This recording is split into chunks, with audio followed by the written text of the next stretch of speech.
ఒక లాజికల్ గా ఆలోచించండి. గవర్నమెంట్ జాబులు కూడా పక్కన పెట్టేసుకొని వెస్టీజ్ ఎందుకు వస్తున్నారంటే ఏదో సరిగా సగం సగం మైండ్ సెట్ ఉంది కదా సార్. పూర్తిగా వెస్టీజ్ కి పూర్తి గైడ్ లైన్స్ ఉన్నాయి. 2016లో సెప్టెంబర్ 9th రోజు ఇండియన్ గవర్నమెంట్ బిల్ పాస్ చేసింది. 2023 జూన్ 21 గెజెట్ ఇచ్చింది. ఎందుకంటే గవర్నమెంట్ జాబులు రావు కాక, ఇంకా గవర్నమెంట్ జాబులు వచ్చినా కూడా అందరికి రావు. 4,000 పోస్టులు ఉంటే 4 లక్షల మంది అప్లై చేస్తారు. అందరికి జాబ్ వచ్చే అవకాశం లేదు. కనుక ఎట్లా టైం పెట్టాలంటే మీరు చేసే పనులు బంద్ చేయాలన్నా, అంటే అన్ని వర్కులను బంద్ చేసుకుని ఓన్లీ దీని మీద టైం పెట్టాలన్నా, వాట్ ఈస్ వాట్ అనేది నేను మీకు క్లారిటీ ఇస్తాను. సో మీరు ఏదైనా జాబ్ చేయండి, బిజినెస్ చేయండి, మీరు ఏదైనా ఎంటర్ప్రినర్ అవ్వండి, ఏదైనా పని చేయండి, ఆ పనితో పాటు మన బిజినెస్ కి ఒక 2 నుంచి 3 గంటల టైం ఇవ్వండి. 3 గంటల టైం ఉంటే సరిపోతుంది. ఎన్ని రోజులు చేయాలి ఇట్లా అంటే ఒక 6 నుంచి 12 నెలలు మనకి ఏంటంటే ఇక్కడ మన ఇన్కమ్ ఫిక్స్డ్ ఇన్కమ్ ఒక 50,000 రూపాయలు మనం తీసుకోవచ్చు. ఇది చాలా మందికి ఒక డౌట్ ఉంటుంది. ఎందుకంటే నేను పొద్దుగాల ఎప్పుడో జాబ్ పోతున్నా, మళ్ళీ వచ్చేవరకే సాయంత్రం 7, 8, 9 అవుతుంది, నాకు వచ్చేది 10,000 జీతం వస్తుంది. కానీ ఇక్కడ 2 నుంచి 3 గంటలు పని చేస్తే నాకు 50,000 ఎట్లు వస్తాయి? ఇది నమ్మలేని నిజం, అవునా కదా? సో ఫస్ట్ ఒక వ్యక్తి జీవితంలో బాగుపడాలి అంటే కావాల్సింది ఏంటంటే డ్రీమ్. ఫస్ట్ డ్రీమ్ చేయాలి. ఆ డ్రీమ్ కి ప్రాణం పోయాలి. ఏం కావాలి? హౌస్ కావాలి, తర్వాత 2వది కార్ కావాలి, 3వది సరికి ఫారెన్ ట్రిప్ కావాలి, 4వది చిల్డ్రన్ ఎడ్యుకేషన్ కావాలి, 5వది పేరెంటల్ కేర్ కావాలి, 6వది సరికి చారిటీస్ చేయాలి. సో ఇట్లా రకరకాలుగా మనకి చాలా వరకు ఉన్నాయి. ఫస్ట్ ఈ డ్రీమ్, నీ డ్రీమ్ ఏంటిది, నీకు ఏం కావాలి అనేది ఫస్ట్ మన క్వశ్చన్. ఇవి మీకు ఎందుకు, ఇవి కావాలి అనుకున్నప్పుడు ఈ ఆపర్చునిటీ మీకు ఉపయోగపడుతుంది. మీ డ్రీమ్ లేదనుకోండి, ఈ ఆపర్చునిటీ మీకు విన్న కూడా వేస్ట్ అయిపోతుంది. సో ఇక్కడ డబ్బులు కావాలి మనకి, కానీ డబ్బులు సంపాదించే మార్గాలు చాలా రకాలు ఉన్నాయి. కానీ లీగల్ అండ్ ఎథికల్ గా డబ్బులు సంపాదించే ఒక 3 రకాలుగా సంపాదించుకోవచ్చు. అది ఒకటి job, 2 business, 3 self employment. Self employment అంటే తెలుసు, రోడ్డుకి ఇరువైపులో ఉన్న షాప్ల వాళ్ళందరూ సెల్ఫ్ ఎంప్లాయ్మెంట్ కిందకి మాత్రమే వస్తారు. తర్వాత మిమ్మల్ని ఒక క్వశ్చన్ అడుగుతున్నా, ఎక్కువ డబ్బు బిజినెస్ లో ఉందా, జాబ్ లో ఉందా? బిజినెస్ లో ఉందా, జాబ్ లో ఉందా? కానీ మెజారిటీ పీపుల్ జాబ్ చేస్తారా, బిజినెస్ చేస్తారా? ఓవరాల్ గా మనకు కావాల్సింది డబ్బు, కానీ డబ్బు ఆడుంది బిజినెస్ లో ఉంది, కానీ మనం ఏం చేస్తున్నాం, జాబ్ చేస్తాం. మరి అప్పుడు మనం డబ్బులు సంపాదిస్తామా? నేనే చెప్తాను, నేను చెప్పట్లేదు. సో మరి అప్పుడు మన డ్రీమ్ ఫుల్ఫిల్ అవుతారా? ఛాన్స్ లేదు. అంటే నీళ్ళున్న దగ్గర బోర్ వేస్తే మనకేమన్నా ఫలితం ఉంది, కానీ గుట్టల నుంచి రాళ్ళ నుంచి పోయి బోర్లు వేస్తే మనకి దానివల్ల యూస్లెస్, అంతే కదా? సో ఇక్కడ చూడండి, ఎక్కువ డబ్బు బిజినెస్ లో ఉంది, కానీ మెజారిటీ పీపుల్ జాబ్ చేస్తారు. మరి బిజినెస్ ఎందుకు చేయరు అంటే, బిజినెస్ అంటే భయపడతారు, అవునా? ఎందుకు అంటే బిజినెస్ అంటే నేను లాస్ అయిపోతా, ఇన్వెస్ట్మెంట్ డబ్బులు పెట్టాలి, లాస్ అయితే ఎక్కడ పోతాం, మళ్ళీ మనం కనబడకుండా పోతాం. జాబ్ అయినది ఉందో కంపెనీ, ఎవడో ఒకటి పెట్టుంటాడు, నేను పొద్దుగా సర్ది తీసుకొని పోతున్నా, సాయంత్రం వరకు ఉండి వస్తున్నా, మన పని అయినా కాకుండా నా జీతం నాకు వస్తుంది, అంతేనా కదా? ఎవరైనా ఆలోచన అదే, నా ఆలోచన కూడా అదే ఉంటాయి ఒకప్పుడు. సో కానీ బిజినెస్ లో 2 రకాల బిజినెస్లు ఉన్నాయి. ఒకటి ట్రెడిషనల్ మార్కెట్,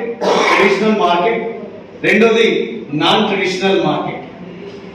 బయట ట్రెడిషనల్ మార్కెట్ అంటే బయట దొరికే మార్కెట్, జరిగే మార్కెట్. ఇప్పుడు ఏదైనా ఒక కిరాణా షాప్ పెట్టాలంటే కూడా ఒక 5 నుంచి 10 లక్షల రూపాయలు మార్కెట్ లో పెట్టాలి, అవునా కదా? ఇన్వెస్ట్మెంట్. కానీ నేను చెప్పే బిజినెస్ లో 0 ఇన్వెస్ట్మెంట్, రూపాయి కూడా మీరు పెట్టొద్దు, ₹1 కూడా పెట్టుబడి మీరు పెట్టొద్దు. 10 లక్షలు మార్కెట్ లో పెట్టినాక మీరు హ్యాపీగా ఉంటారా, తీసుకుంటారా? కానీ నేను చెప్పే మార్కెట్ లో నో రిస్క్, ఎందుకంటే మీరు డబ్బులు పెట్టట్లేదు కాబట్టి. బయట మార్కెట్ లో కాంపిటీషన్ ఉంటుందా, ఉండదా? విపరీతమైన కాంపిటీషన్ ఉంటుంది. ఒకటి సబీనా అంటే ఒకటి పుదీనా అంటాడు, ఒకటి కిల్లి అంటే ఒకటి కిల్బి అంటాడు, రకరకాల కాంపిటీషన్ వస్తుంది.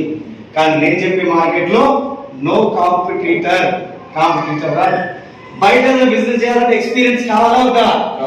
ఒకవేళ ఎక్స్పీరియన్స్ లేకపోతే ఏమైతుంది, ఉన్న డబ్బులంతా పోతుంది, ఆఖరికి ఎక్స్పీరియన్స్ మిగులుతుంది. ఇంకొక చేయకుండా ఈ బిజినెస్ అని చెప్పడానికే పనికి వస్తుంది. మనం సంపాదించుకోవడానికి కాదు, వేరే వాళ్ళు నష్టపోతుంటే నువ్వు చేయక చచ్చిపోతావు అని చెప్పడానికే ఎక్స్పీరియన్స్ ఉంటుంది. కానీ నేను చెప్పే మార్కెట్ లో నో ఎక్స్పీరియన్స్ కూడా అవసరం లేదు. మరి ఏ కావాలైనా మ్యాన్ పవర్ ఉంది, బయట మ్యాన్ పవర్ ఉంటుంది, మరి మనకు నో మ్యాన్ పవర్ కూడా మనకు అవసరం లేదు. చూడండి, ఇక్కడ డబ్బులు పెట్టాలి, కానీ మన దగ్గర డబ్బులు అవసరం లేదు. రిస్క్ ఉంటుంది, నో రిస్క్. కాంపిటీషన్ ఉంటుంది, నో కాంపిటీటర్. ఎక్స్పీరియన్స్ ఉంటుంది, నో ఎక్స్పీరియన్స్. మ్యాన్ పవర్ ఉంటుంది, నో మ్యాన్ పవర్. మరి ఏం కావాలి మీరు చెప్పే బిజినెస్ అయ్యా అంటే, కిడ్స్ యాటిట్యూడ్ ఉంటే సరిపోతుంది. కిడ్స్ యాటిట్యూడ్ ఉంటే సరిపోతుంది. చిన్న పిల్లలు, అప్పుడు పుట్టిన పిల్లలు తీసుకుంటే 2 months 3 months బేబీస్ తీసుకుంటే ఒక రోజులో 300 సార్లు నవ్వడం మొదలుపెట్టారు. 300 సార్లు నవ్వుతారు సుమారుగా. ఒక 10 ఏళ్ల బాబు విషయానికి వస్తే 200 సార్లు నవ్వుతారు ఈజీగా. ఒక 20 ఏళ్ల బాబు తీసుకుంటే పర్ డే 20 times కూడా నవ్వలేదు. కానీ ఒక్కసారి పొరపాటున పెళ్ళైనా ఫోటోగ్రాఫర్ గుర్తేయాల్సి వస్తుంది. ఈరోజు స్మైల్ ప్లీజ్ నేను నవ్వుల సార్లు ఫోటో తీసుకుంటాను. నిజమా కాదు? ఇది నిజమైతే నిజం అనండి, అబద్ధం అయితే అబద్ధం. మీరు ఏదంటే అదే. ఎందుకు మరి నవ్వలేవు? 300 సార్లు నవ్వే ఒక వ్యక్తి, చిన్న పిల్లోడు ఒక్కసారి పెళ్ళే వరకే నవ్వడం బంద్ చేయాల్సిన పరిస్థితి ఏర్పడుతుందంటే ఇగో మళ్ళీ దానికి డ్రీమ్స్. పెళ్లి చేసుకుంటే కానీ ఇల్లు లేదు, కిరాయిలో ఎన్ని రోజులు ఉంచుతామని ఒక రకంగా. మరి ఇంత ఒకవేళ పొరపాటు అప్పో తప్పో ఏదో వేసి ఇల్లు కొన్నాం, మరి ఇల్లు కొని సైకిల్ మీద తీసుకుపోతావా? మళ్ళా లొల్లే ఉంటాయి. అవునా కదా? అంటే ఈ డ్రీమ్స్ మీకు లేకపోతే పుట్టిన కాల్సి సచ్చేంత వరకు ఏదో బతుకుతాం అంతే, కానీ మనం జీవించలేము హ్యాపీగా.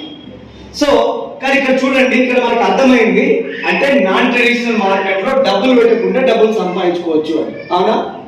అవునా కదా? కానీ ఈరోజు డబ్బులు సంపాదించాలంటే ఏం చేయాలి? మరి ఎంత కష్టపడితే వస్తాయి డబ్బులు అనేది?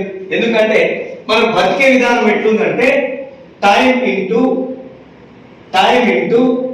Rate is equal to income. ఎట్లుందండి?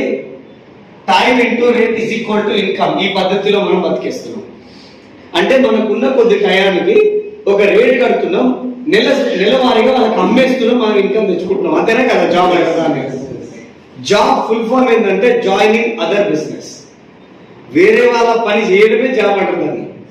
సో ఈరోజు మనం కూడా కొంచెం టైం అమ్ముకొని మనం ఇన్కమ్ తెచ్చుకుంటున్నాం ఇప్పుడు మనకున్న లెక్క ప్రకారం. కానీ ఇప్పుడు చూడండి, అసలు టైం అనేది పెంచుకోవాలా? ఎట్లా పెంచుకోవాలంటే టైం పెరిగితే డబ్బు పెరుగుతుంది, టైం పెరిగితే డబ్బు పెరుగుతుంది. నిజమేనా? నిజమే కదా? మరి టైం ఎడ పెరుగుతుంది చూడండి. ఒక వ్యక్తి ఉన్నాడు, 8 గంటలు పని చేసిండు, ఎక్స్ ఇన్కమ్ సంపాదించిండు. ఇది ఒకవేళ సరిపోకపోతే ఏం చేయొచ్చు? ఇంకొక 2 గంటలు 3 గంటలు పని చేసిండు అనుకుందాం. ఇంకో 4 గంటలు తెచ్చిండు. ఓటీ అంటే ఏమంటారు? OT, over time duty. So double X income వచ్చింది. ఈ ఇన్కమ్ కూడా సరిపోలేదు. ఏం చేయొచ్చు? మన చేతిలో పని ఏముంది? ఇంకొక 4 గంటలు పెంచినాం, ఇంకో 4 గంటలు పెంచినాం, ట్రిపుల్ ఎక్స్ ఇన్కమ్ వచ్చింది. ఇది కూడా సరిపోలేదు. ఇంకేం చేయొచ్చు? ఏం చేయొచ్చు అంటే ఈ సంపాదించిన సంపాదనకి సుతాల కాడ 50,000 తెచ్చుకొని ఈ 2 కలిపి తీసుకుపోయి యశోద హాస్పిటల్ కానీ, కామనేని హాస్పిటల్ కానీ, ఇంకేదైనా హాస్పిటల్, రెయిన్బో హాస్పిటల్ ఏవైతే ఇంట్లో పోయి మనం జాయిన్ కావచ్చు. అందరూ మించింది ఏం లేదు. అవునా? ఎందుకంటే ఒక వ్యక్తి ఎంత పని చేయాలి? రోజు ఎన్ని గంటలు చేయాలి? 8 నుంచి 10 గంటలు చేయాలి యావరేజ్ గా. కానీ 16 గంటలు చేస్తుంటే 2 రోజులు పని చేస్తుండు. మరి 2 రోజులు పని చేస్తే బాడీ సపోర్ట్ చేస్తుందా? మరి డబ్బులు వస్తాయా అప్పుడు? మరి అంటే ఇప్పుడు ఇది తప్పు లెక్క. అవునా? తప్పు లెక్క. మనం ఒక్కరం చేస్తే మనం కోటీశ్వరులం కాలేము. క్లియర్ కదా? సో కానీ ఇక్కడ మనకి ఏం కావాలి? టైం పెరగాలి. టైం పెరిగితే డబ్బు పెరుగుతుంది. నిజమేనా? అంటే టైం పెరగాలంటే ఏం చేయాలి? ఫస్ట్ ఆఫ్ ఆల్ మనం ఆలోచన చేయాల్సింది ఏంటంటే డబ్బు గురించి కాదు, ఫస్ట్ నీ టైం నీకు దొరికించుకోవడం ఇంపార్టెంట్. ఏ విధంగా టైం దొరికించుకోవాలంటే ఎగ్జాంపుల్, నారాయణ అని ఒక అబ్బాయి ఉన్నాడు. ఈ అబ్బాయి ఏం చేసిండు? ఒక జాబ్ చేస్తున్నాడు. ఒక 8 నుంచి 10 గంటలు పని చేస్తుండు. రోజు ఒక 500 రూపాయలు సంపాదిస్తుండు. ఎంత? Per day. ఎంత అండి? పర్ డే అనుకుందాం. ఇది నారాయణ లైఫ్ స్టైల్. కానీ ఇక్కడ ఒక పర్సన్ ఉన్నాడు, రామోజీరావు. ఎవరు? రామోజీరావు ఏం చేస్తుండంటే ఈనాడు అని ఒక పేపర్ ద్వారా 10,000 మందికి పనికి పెట్టుకున్నాడు. జాబ్ ఇచ్చిండు. ఏం చేసిండు? జాబ్ ఇచ్చిండు. 10,000 మంది ఎంత గంటలు పని చేస్తారు? 10 గంటలు అనుకుందాం. ఈజ్ ఈక్వల్ టు ఎంత టైం అవుతుంది? 1,00,000 గంటలు అవుతుంది. ఈ టైం ఇండైరెక్ట్ ఎవరి టైం? ఇది ఎవరి టైం అండి? ఇదే 1,00,000 గంటలు ఈ నారాయణ లైఫ్ టైం పనిచేసిన కాదు. ఎంత అండి? లైఫ్ టైం పనిచేసినా కూడా నారాయణకు 1,00,000 గంటలే. కానీ రామోజీరావు గారికి ఎన్ని గంటలు, ఎన్ని రోజులు అవుతుంది అది టైము? ఒకటే రోజు 1,00,000 గంటలు. అంటే నారాయణ జీవితం మొత్తం రామోజీరావు ఒకటే రోజు. అంటే నారాయణ జీవితాంతం సంపాదించే సంపాదన మొత్తం రామోజీరావుకి ఒకటే రోజు సంపాదిస్తారు. అర్థమైందా? అర్థమవుతుందా? సో అంటే 10,000 మంది వల్ల ఒక్కొక్కరు వల్ల 100 రూపాయలు మిగిలిన రామోజీరావు ఇన్కమ్ ఎంత? ఎంత? ఈ లైఫ్ స్టైల్ మొత్తం నారాయణ పనిచేసిన నారాయణ ఇంకా ఎంత? ఇది చేసే టైం ఎంత? 1,00,000 గంటలు వేసుకుందాం పోనీ, అవునా కదా? ఇప్పుడు నాకు చెప్పండి, నారాయణ ఫాలో అయిదామా రామోజీరావుని ఫాలో అయిదాం? హలో, ఎవరిని ఫాలో అయిదాం? నారాయణ ఆల్రెడీ మన తరాలు ఉన్నాయి కదా, మన తాతలు వాళ్ళ తండ్రులు ఉన్నారు కదా, ఇదంతా ఇగో ఈ బ్యాచ్. ఇప్పుడు ఇదే వీళ్ళేమంటే మనం పోయినాం అనుకోండి, సక్సెస్ అయ్యే సిచ్యువేషన్ ఉందా? పోనీ ఇంకొక 10 ఏళ్ళ తర్వాత మనకి ఏమైనా ఛాన్స్ వచ్చేది ఉందా?